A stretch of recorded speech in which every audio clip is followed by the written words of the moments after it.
कौम और पाकिस्तान के साथ मुश्किल हालात में कौन खड़ा है? लब्बैक वालों के अलावा कोई खड़ा है?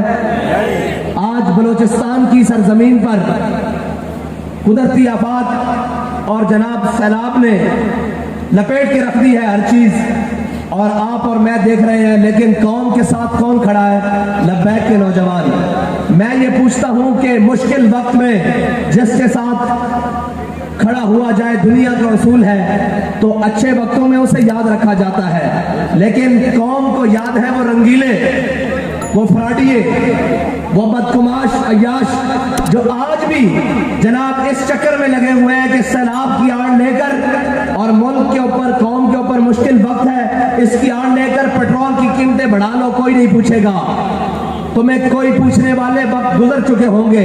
हाँ, तुमसे हर बात का हिसाब लिया जाएगा और वो वक्त दूर नहीं है जब इंशाअल्लाह हमारे हाथ तुम्हारे गिरेबान के अंदर होंगे और हम तुमसे ये पूछेंगे कि जब, और हर उससे पूछेंगे कि जब आशिकाने रसूल का खून रोडों के ऊपर बह रहा था, तो जो अपने आप को कहते हैं कि हम अदलिया हैं, हमारी इज्जत की जाए, तुम्हारी इज्जत खाक की जाए कि तुम ये सियासी मामलात और जनाब असेंबलियों के अंदर नूरा कुश्ती के लिए रात को दांतें खोल लो और कौम पानी के अंदर डूबती रहे, कौम गोलियों से मरती रहे, कौम सर्दी की रातों में ठिठुरती रहे, कौम के सर के ऊपर कोई खैमा ना हो, तो तुम्हारी ये कोटे भंग पीकर सो रही है। मैं हर एक से कहता हूं कि ताकतें तुम्हारी हैं, खुदा हमारा है, ये याद रख लेना। तुम समझते हो कि हम तुम्हारी अदालतों से, इन कोर्टों से, इन फैसलों से डरते हैं, हमें इनसे कोई बात नहीं। हम उस कौम के साथ हर मुश्किल वक्त में खड़े हैं। जब इस कौम के ऊपर मुश्किल वक्त आएगा, तहरीक लब्बैक पाकिस्तान खड़ी होगी।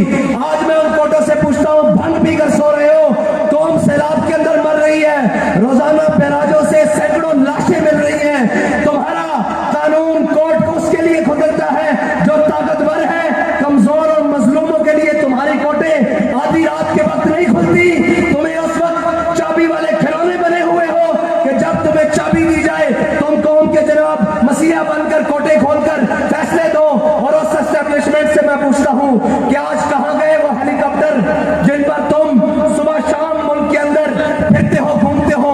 तुम्हारे वो हेलीकॉप्टर उन जनाब मजलूमों को पानी से, उन बेअसरों को पानी से क्यों नहीं निकाल रहे? वो जनाब इसलिए नहीं निकाल रहे कि तुम उन गर्म और ठंडे कमरों में अय्याशी से सो रहे हो। तुम्हें क्या खबर कि कौम की इस वक्त क्या हालत बन चुकी है? तुम्हें इससे गर्ज है कि तुम्हारी अय्याशियां सलामत रहे।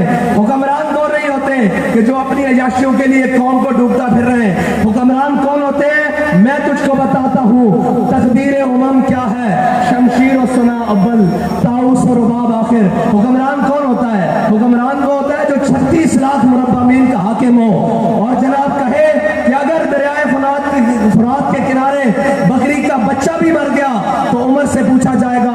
और मैं तुमसे पूछता हूँ कि दरियाए फुरात के किनारे बकरी का बच्चा मर जाए तो उमर से पूछा जाएगा, बलोचिस्तान से बहकर यहाँ लाश आने वाली, जो बहकर लाश आई है उस बच्चे की, क्या उसका तुमसे नहीं पूछा जाएगा कि तुम किस ख्वाबे ग्राउंड, ख्वाबे खरगोश में सो रहे हो?